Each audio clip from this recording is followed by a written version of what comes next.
This is TLV1. TLV1 Radio. Great mixture. I like Tel Aviv. This is still V1. This is Tel Aviv is a beautiful city. Great city, great radio. TLV1. This is TLV1.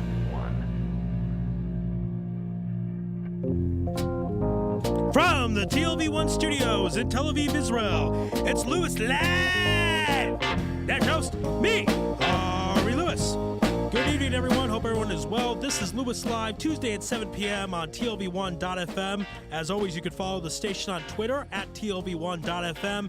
And you can email me personally at arilouisshow@hotmail.com, ARILOUISSHOW@hotmail.com.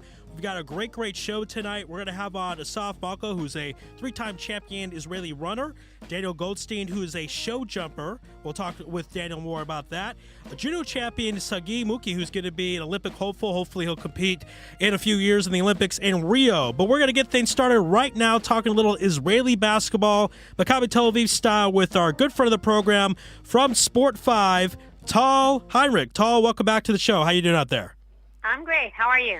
I'm doing great. It's great to have you on. Maccabi Tel Aviv got a little bit of a scare in their BSL playoffs. They lost Game 1 to Galil Gilboa. There was some talk even from Coach David Blatt that they were overlooking Galil Gilboa because of the European Final Four. Did you see that in the play of Maccabi Tel Aviv? Well, yesterday they won. They won the series by 3-1. Right. I should update. And now they're going... Tomorrow morning, actually, is their flight to Milan. So I guess they have a bit more air in their lungs right now. Right. So they're feeling better. And we can't say the same about CSKA because in the local league, they lost 2 times in a row to Kuban. So the momentum is not the same for both teams. It seems like Maccabi Tel Aviv is having a better momentum right now, but, we can't compare because Maccabi Tel Aviv lost 2 times to CSKA already in the EuroLeague. Now, I find it's very interesting. I mean, Maccabi Tel Aviv is one of the few teams really in the world that plays in 2 different leagues at the same time. They do that throughout the regular year and the postseason. Is that somewhat unfair that they have to deal with the Israeli playoffs and the European playoffs at the same time, or is it just this is Maccabi Tel Aviv basketball and that's what they do? There's a complicated answer to this question because it depends who you ask. If I would have been a Maccabi Tel Aviv representative right now, I would have said, well, it is a lot for the players, they're all tired, physical condition is not at its best, and someone should consider it, someone in the league should consider it and bring it in mind while scheduling the games. But at the same time, other commentators, for example, at Sports 5, my channel, they say that this is the situation all over Europe. EuroLeague teams should be able to adjust, and also in the high levels, and also during money time, and So it could be that it's not only Maccabi Tel Aviv's problem. Maybe everybody's suffering from the same problem in their local leagues, and so it depends who you're asking. Well, do you think there will ever be a change? Because I imagine, with all due respect to the Israeli local league, the European league, I mean, this is seen by the world. It's respected. Next to the NBA, it's really considered the best form of basketball. It's kind of the prime for the players. So do you think we'll ever get to a point that there will be scheduling changes to accommodate these teams that have to play in both leagues? It will be better for the Israeli sports in general. Not only basketball, also maybe soccer, if the people making these decisions and making the schedule would bring such things in mind before. But if other people tell you that this is the situation all over, then I guess this is sports, We're speaking with Tal Heinrich from Sport 5. Now, before we talk more about the European Final Four, obviously I want to talk about who Maccabi Tel Aviv is going to play in the next round. As you mentioned, they beat Galil Gilboa in 4 games, 3-1. They move on. Who do you think will most likely be their competition in the next round? So the series between Jerusalem and Hulon is surprising. It's 2-1 for Jerusalem right now. Eilat and Apollo Tel Aviv, it's 2-1 for Eilat. And the last one is Haifa and Nes Ziona, as Haifa is leading also 2-1. We can't know about playoff, what's going to happen. This whole season was very exciting and unexpected, and I hope it will remain like this till the end. But Maccabi Tel Aviv, I think it will be mostly interesting for us as viewers to see them trying to face Jerusalem, because Jerusalem is a tough team to beat. Yeah, Jerusalem blew out Maccabi Tel Aviv earlier in the year. Nes Ziona's beat Maccabi Tel Aviv. Maccabi Haifa is defending champs. So this is not a walk in the park or a cakewalk for Maccabi Tel Aviv to the Israeli championship. They will have some serious competition. Also, we have to remember that this season the final game is actually 2 games. So the system is a bit different. We will have to see, how it will affect the final results. So we have a lot to expect. Do you think they made the change in that system for Maccabi Tel Aviv, or did that go against Maccabi Tel Aviv? Why do you think they made that change in that system? Maybe to add more spice, maybe because people said that it was unfair that the destiny of a whole season that you're working for a championship and will be, decided upon one game and that's it. Because people said it's unfair and it's not really, measuring the true ability of the team, One game, like a cup game. Cup has its own rules, like we say in Hebrew. So they didn't want the championship to be one game only, so they changed it. It will be better if they would change it, to a series, like the semifinals, like the quarterfinal series. But maybe it will happen next season. Yeah, we can hope for that, because last year, with all due respect to Maccabi Haifa, and Corey Carr was on that team, I'm good friends with him, and you had Gamakel had the MVP year, but I didn't think Maccabi Haifa was the best team throughout the entire year, even though they ended up being champions by winning that game against Maccabi Tel Aviv. Last question, Tal, before we let you go. Give us your prediction of Maccabi Tel Aviv in the Final Four for Europe. Obviously, that's very exciting and coming up very soon. So my heart is saying, Maccabi will make it because Maccabi has the killer instinct, and David Blatt for sure, he has it. But this is my heart speaking right now, and I hope that this will happen, of course. But thinking with my head, it will be very, very difficult to beat CSKA because unlike Maccabi, they had like a training camp in Milan 2 weeks ago, if I'm not wrong, or like 1.5 weeks ago. They actually had the time to go to Italy before the Final Four, go to Milan with the whole team, and they had 2 practice games against Italian teams. I think although both teams are not coming with 100% perfect physical conditions because they have the tiredness and the injuries, and so forth. Schrotenit is injured, and Sylvan Landsberg, and also Ingels was injured last night. CSKA is also not at its best. We have to remember that Milos Teodosic was taking wrong decisions in money time against Kuban. Torre Messina is very unsatisfied with the way he functions. Jeremy Pargo is not a threat anymore. So Tasha Cowan is injured. Aaron Jackson was injured. So it will be very interesting. But bottom line, heart says Maccabi, brain says CSKA. Such is life. The heart and the mind are always in two different places. I don't know. My nose right. will have to be the decisive origin. The nose will be the tiebreaker. All right, Tal, always great to have you on. We always appreciate it. Tal Heinrich from Sport 5. You can also check out, Tal has a great demo reel on YouTube. Everyone should check that out. Type in Tal Heinrich on YouTube. You. Of course, Tal. My pleasure. Be well, Tal. We'll speak with you soon. Thank you so much. All right, boys and girls, Tal Heinrich from Sport 5. Quick break. On the other side, we'll talk about soccer, also known as football, with Adam Agassi. This is Louis Live on TLV1. All right, back here on Louis Live on TLV1. Thanks again to Tal Heinrich from Sport 5, talking a little Maccabi Tel Aviv basketball. We're going to switch gears and talk a little soccer, also known as football, with Adam Agassi. Adam, welcome to the program. How you doing out there? I'm all good, Ari. How are you doing today?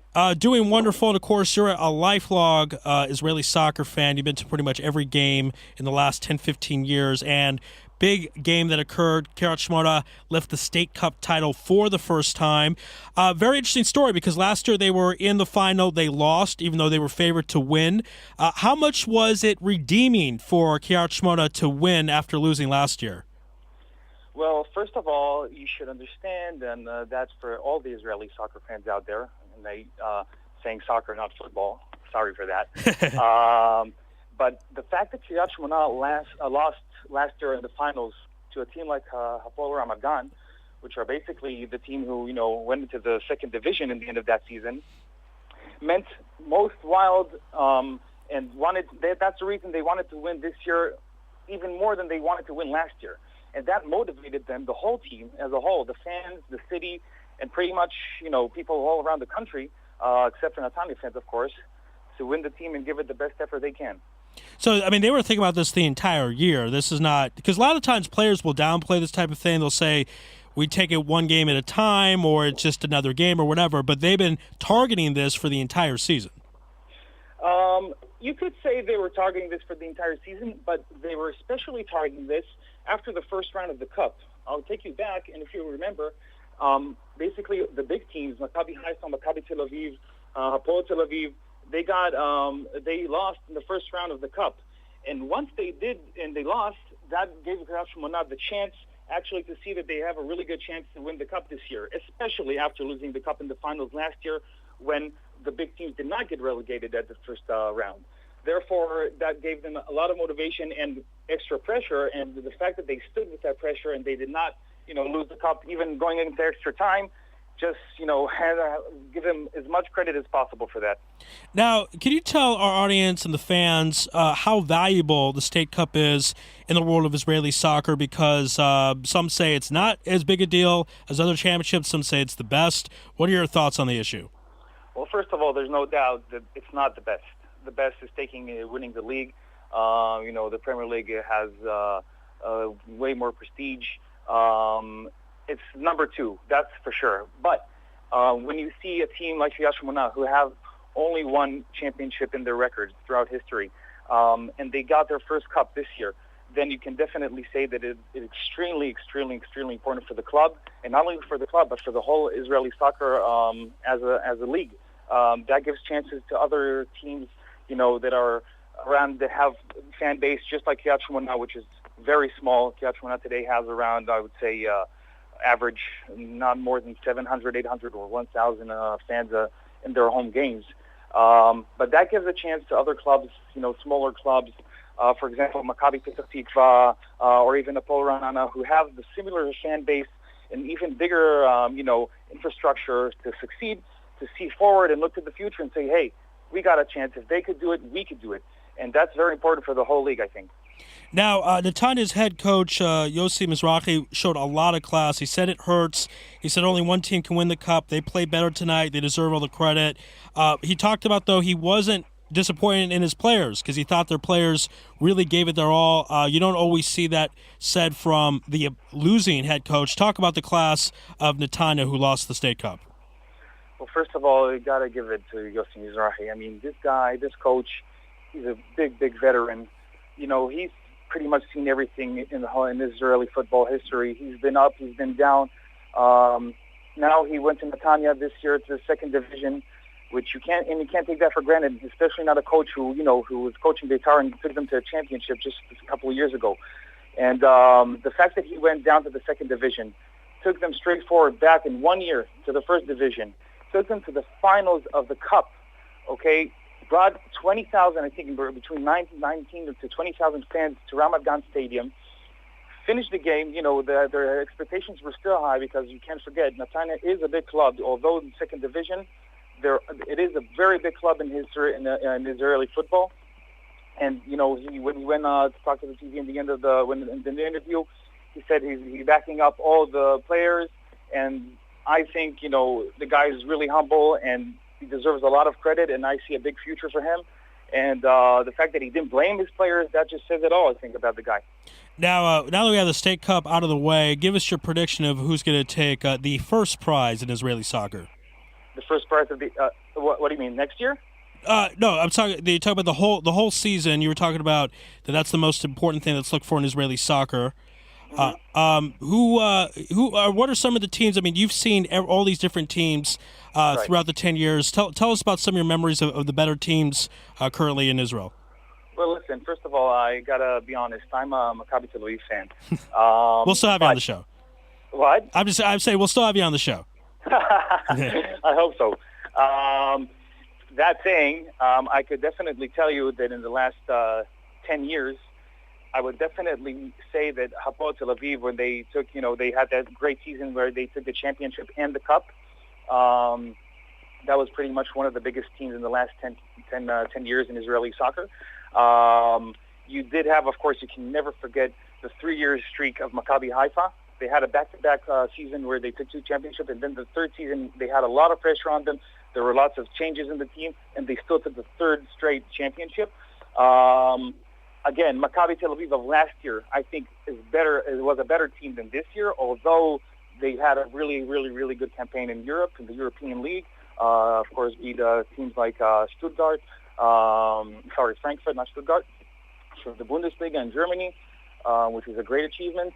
And basically, those are the big teams. Now, that saying, I'm taking you back to Kiryat Shmona because they also took the championship the season 2011, 2012, but that wasn't such a great team. If you match that team, for example, to the Maccabi's championship team this year, or even to the Kiryat Shmona team this year, I would definitely say that these teams, the teams of this year, would beat that championship team back then. All right. Well, we certainly appreciate the time, Adam. We're out of time for this segment, but thank you for breaking down the recent State Cup title. Of course, Kiryat Shmona beats Netanya and gets that State Cup title. Adam, thank you so much. Really appreciate the time today. I appreciate it, too. Have a great day. All right. Be well. All right, folks, Adam Agassi. We'll take a quick break. On the other side from Yeshiva University, Shlomo Weisberg. This is Louis Live on TLV1. Back here on Louis Live on TLV1. Of course, you can follow the station on Twitter at TLV1.fm. Great song just being played between the breaks. Of course, all my music is courtesy of Tomer Gershman. I want to thank him for that. Shout out to Tammy Goldenberg, who's very lovely as always. And I see her in the studio. She left right before my show, but shout out to her. Udi for producing tonight. And shout out to Alex Tyus, who had dinner at my home on Friday night before he kicked butt on Monday, wrapping up that series with Galil Gaboa. Alex wore my yarmulke, actually, so that was really cool. We're going to stay on that gear of basketball, from Alex Tyus and Israeli basketball to American basketball, Yeshiva University style, with the captain of this current squad, Shlomo Weisberg. Shlomo, welcome to Louis Live on TLV1. Thank you for having me. Now, as I mentioned, you're the captain of the squad. That's obviously a big honor. Why did they give you that honor of being captain? Well, it's I guess really that's a hard answer to give. That was the coach's decision, that's my teammates' decision. In my 4th year, this was my final year on the team, and I guess it was my turn, my time to lead the team both on and off the court. So definitely appreciated the honor, and it was quite fun to have that role. What are some of the responsibilities of the captain? I mean, because you're dealing with Jews. That's not a lot of fun or a lot of easy, and you're in charge. You're the captain. What kind of things do you have to do as captain of a team? I'd say captain of the team, you're obviously just on the court itself. You're responsible to talk to the officials, be the representative between the other players on the court and the officials, to be the vocal voice in practice, and during the game make sure that guys are all playing with each other and for the same purpose. And then off the court, to make sure things like jerseys are distributed, we get to the gym when we want, and I guess other miscellaneous things of that sort. That part sounds like a thankless job. I mean, talking to referees and stuff can be kind of fun if you want to argue, but the other stuff, the technical work, did you ever get tired? Did you think, wow, maybe this is not all I signed up for? I don't want to be captain of the team. No, are you kidding? It's a lot of fun. You get to build relationships with the different people, especially in any university, but especially YU, the athletic director, the athletic staff, and and whatnot. I actually found it to be quite enjoyable and a good learning experience as well. Now, you're talking about that your head coach picked you to be the captain. That your head coach, of course, is Jonathan Halpert, legendary coach. He was on this program a few months ago. He's coached in New York City a record 42 years, I believe. Talk about what that experience was like playing for Coach Halpert. It was really an incredible experience. Coach Halpert has not only taught me so much about the game on the court, but, about being a mensch and, someone who really values the game off the court as well. Coach Halpert, I would say, for me personally, has been one of the, biggest impacts on my life. He's improved my basketball game, which is really obviously the most important, but then has also really shown me the proper derech to live off the court as well. Now, he had a very controversial idea on my show. He was talking about Aaron Lederman, of course, who played in the Big Ten and for Northwestern, wear a yarmulke. He was the first guy since Tamir Goodman to do that, to wear a yarmulke in Division I. And your coach said, you know what, he should have played at Yeshiva University. We're the school that represents the Jewish people, and I don't agree with him going to Division I. Did you have any particular thoughts? Because had he gone to Yeshiva University, you would have played with him this season. So what are your thoughts on that? Listen, it's hard for me to really answer that question because I am not someone who had that choice of going to play Division I basketball, so I could never really, answer honestly as what I would do. I would have loved to have Aaron Lieberman play with me. It would have, been a great experience for me, first of all, to go up against him in practice as well as to have him as a teammate on the team. Do I think he made the wrong decision? I don't know. I mean, it depends what he wants. It depends what he was looking for. Ultimately, he really hasn't gotten that much playing time at Northwestern, but still he's playing Division I college basketball, so that's something that I would never be able to do.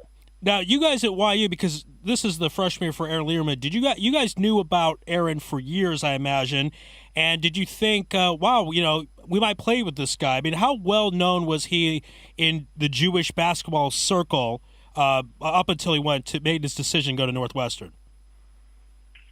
Yeah, he's definitely well known now with whether it's the Red Sarachek tournament that they have at Yeshiva University or the different, websites, Jewish Hoops America, things like that. There's a good network of Jewish basketball players. The ones who are really good, most of the guys know about. So it was definitely an exciting thought to say, wow, here's a 6'9", Division I prospect that has the potential chance to come play at YU. I'm sure it would have helped us tremendously. Ultimately, he was a Division I prospect, and I think that, that excitement of playing on Division III, it is you are a college athlete. It's an incredible experience. I wouldn't trade it for anything in the world, but having that experience to play on Division I, it's definitely an enticing opportunity for high school Jewish basketball. Now, Shlomo, you had a pretty good year this season. You led the team in rebounding, field goal percentage.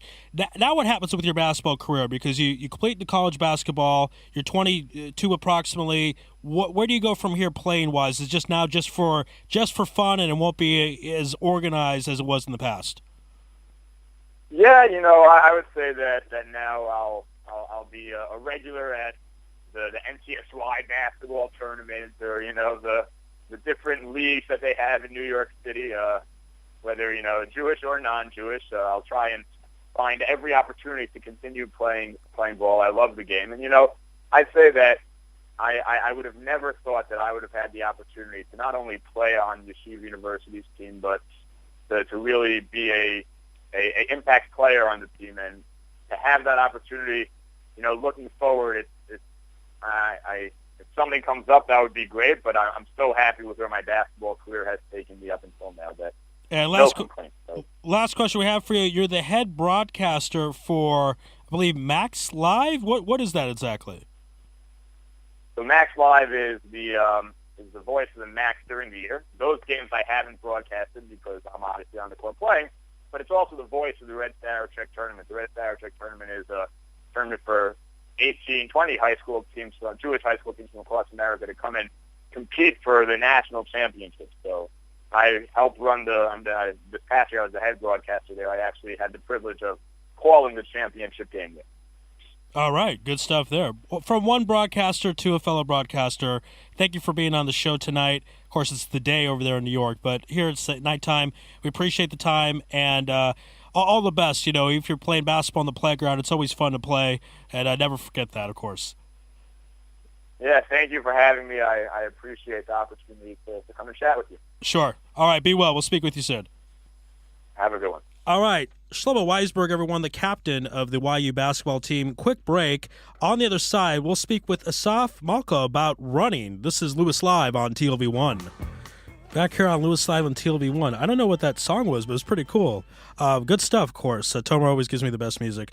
You know, on this show, we like to talk about all sports. Basketball, football, talk about the hockey league. We'll talk about bowling, whatever we want to talk about. Judo come on later. We like to talk about running, too, because running is in all sports, pretty much. And on the line right now, someone who can tell us a bit about running is three-time champion Asaf Malka. Asaf, welcome to the program. Welcome. Thank you. All right, so let's get right into it. You do a lot of running. You're on the Israeli national team of relay racing, and your head coach, the national coach, is Carlo Raffaelli. So talk about how Coach Raffaelli has really helped improve your running game. Coach Raffaelli helped me by give me a World Cup in the weightlifting room, and then we transform it to the court, to the track, and we try to improve. So that's interesting because you don't always hear about runners that will lift weights to help with their running. How exactly does lifting weights help a person run faster? If you're lifting weights, you're doing squat, and your legs, the muscle gets bigger, and then you can push the ground faster and stronger, and then you can increase your speed.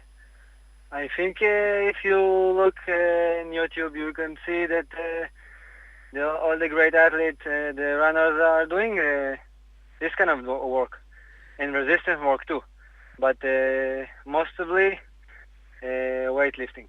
All right, so I like that. So weightlifting, again, makes the legs stronger, makes you push faster. Now, you're the current Israeli champion. You have the season best results holder. Tell us a bit about that. Did you envision that you would be champion one day, or were you surprised that you are the champion right now? Good question. I won the championship, the first championship, and when I was 30 years old, and it came after 10 years of work, and it's like a kind of a surprise because I won it from the current champion of 2010. He was the favorite in this race, in the final race, and it's like a surprise. And it's answer for your question. It's like more or less of a surprise. It was the sweeter the championship of all because it's the first time. So it's interesting that at 30 years old, because isn't 30 somewhat old for a runner to be a champion?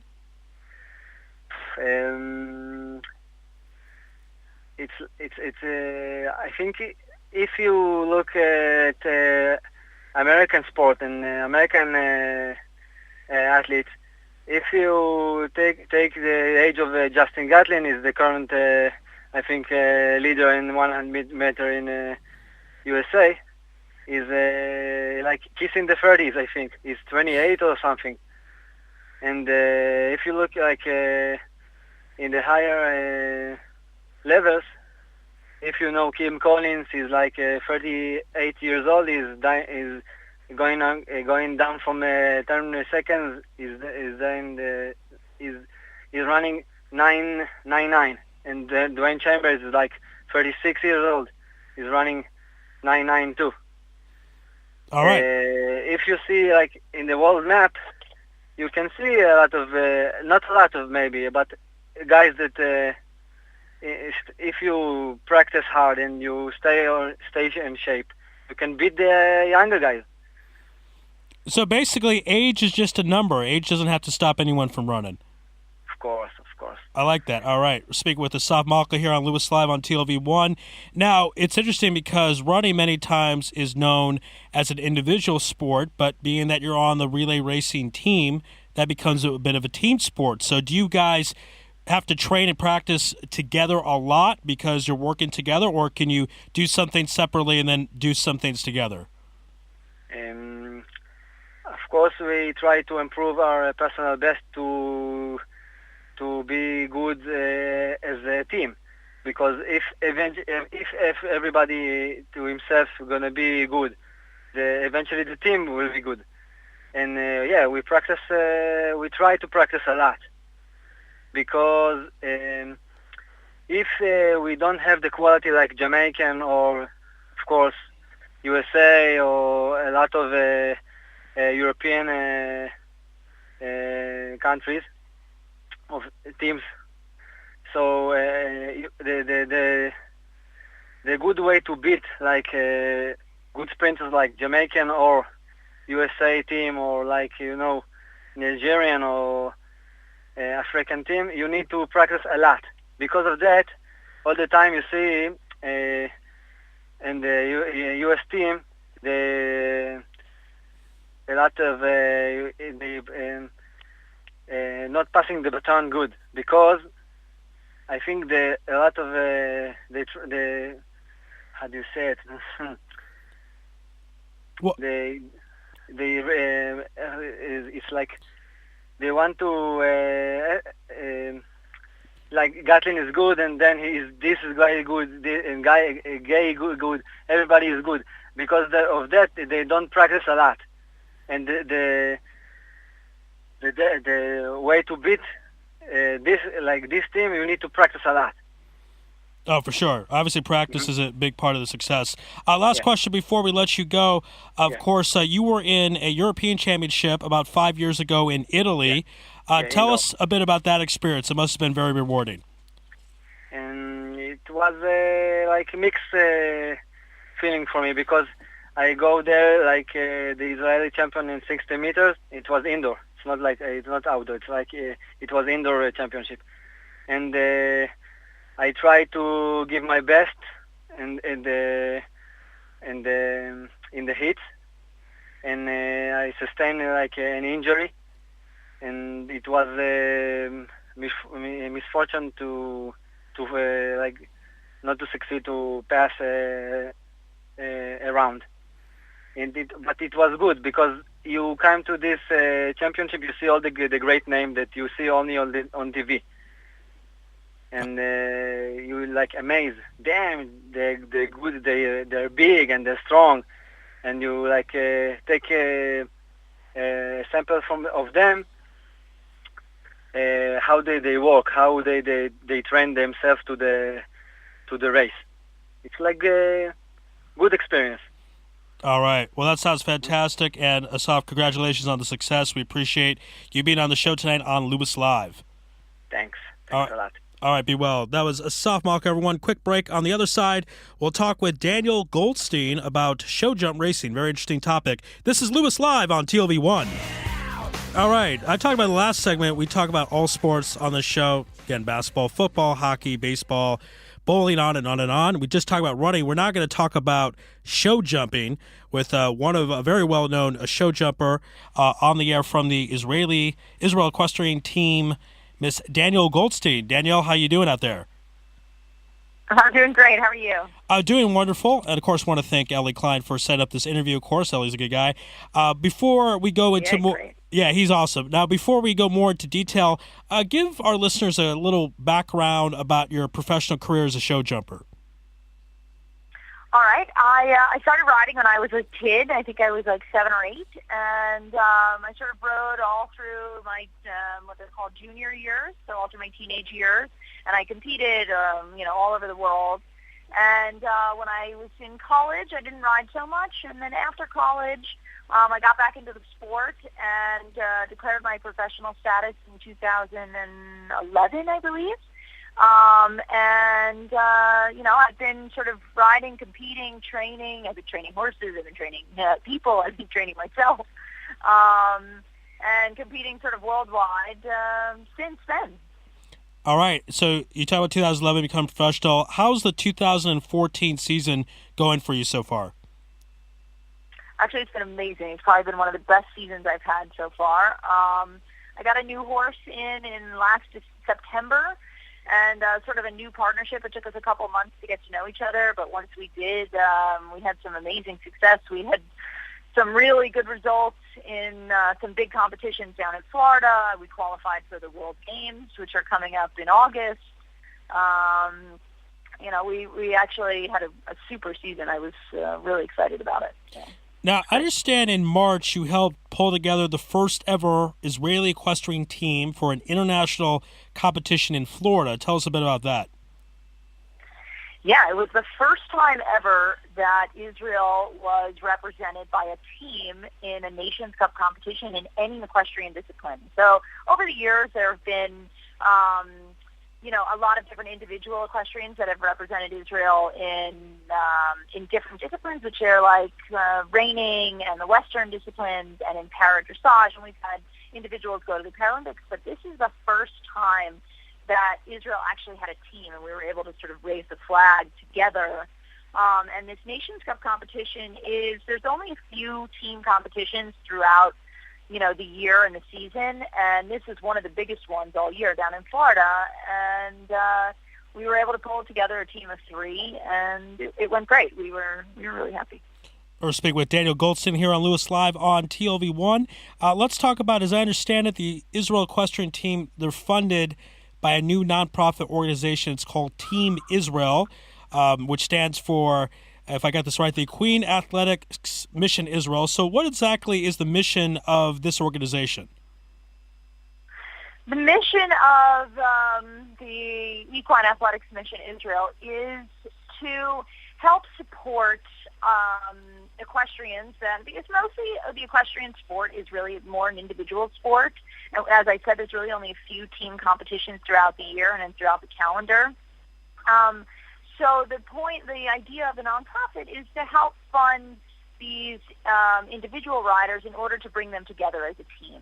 So that means, we cover the nonprofit sort of helps the riders get to the competitions and have a team manager, and get the right horsepower. So, it sort of helps in all aspects.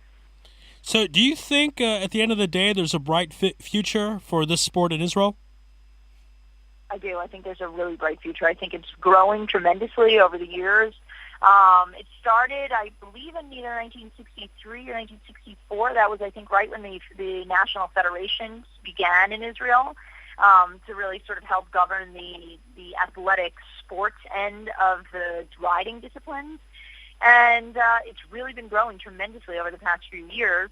And the sport in general is actually really growing. And here in Israel, the idea is to help bring the level from sort of this national Grand Prix level up to the international level. And I think there really is a bright future. I think we have some super talented riders, both, a lot of Jews within the diaspora that can compete for Israel, as well as people born here in Israel and, that are up and coming through the ranks. I think there's a serious amount of talent and a lot of passion and desire to really, have a real presence on the international scene.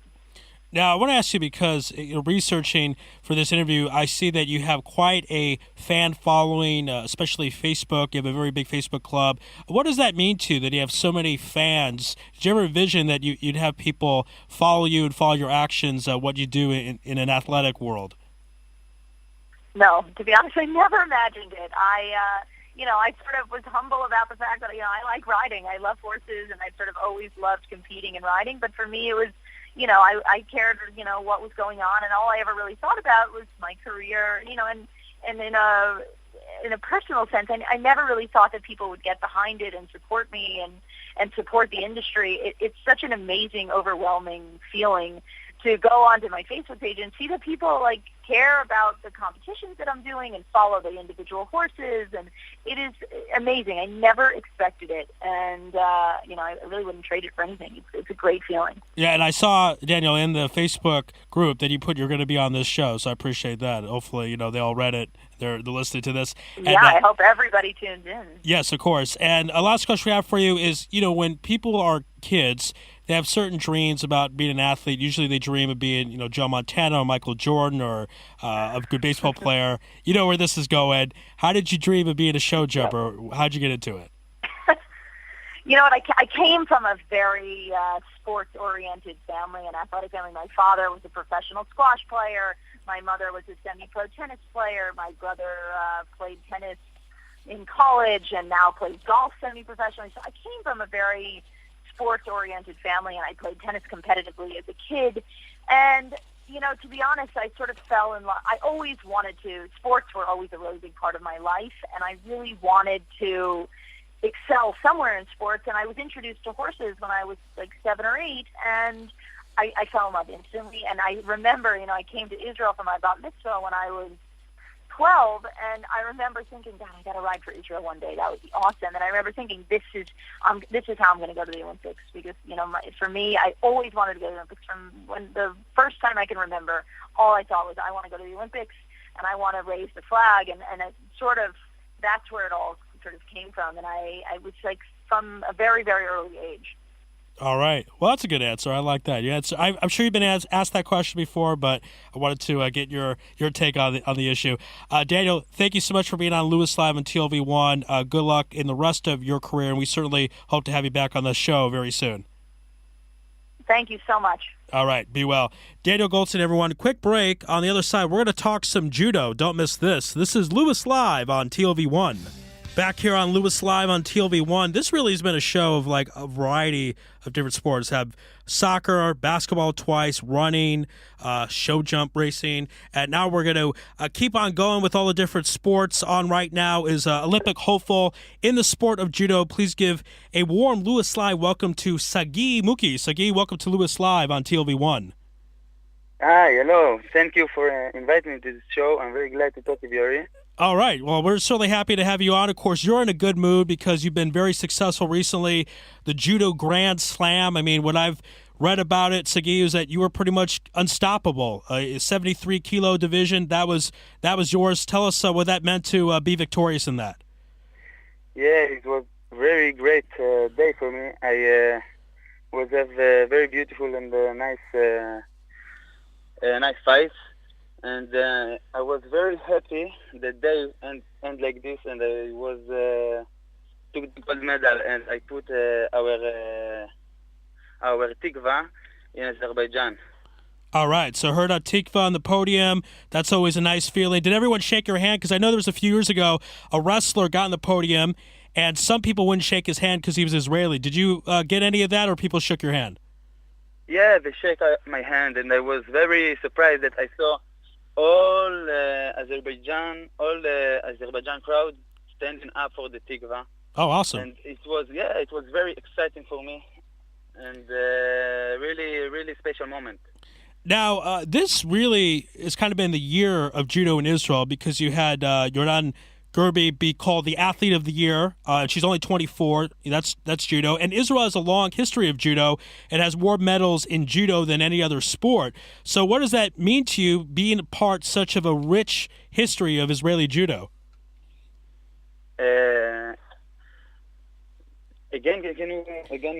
We have a rich history of judo in Israel. There's been a lot of medal winners, and Yordan Gerbi won Athlete of the Year. She's a judoka, and of course you have Yael Arad.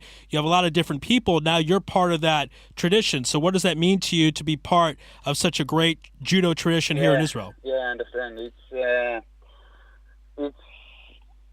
if you put me now there, it's very, very nice, and I'm hoping that I will keep doing it and keep making medals in the big competitions. And it's the start of my career, and I'm glad that it starts like this. And I hope and I want to do more medals like this. now I have in 3 months World Championship in Russia, and I'm focused there.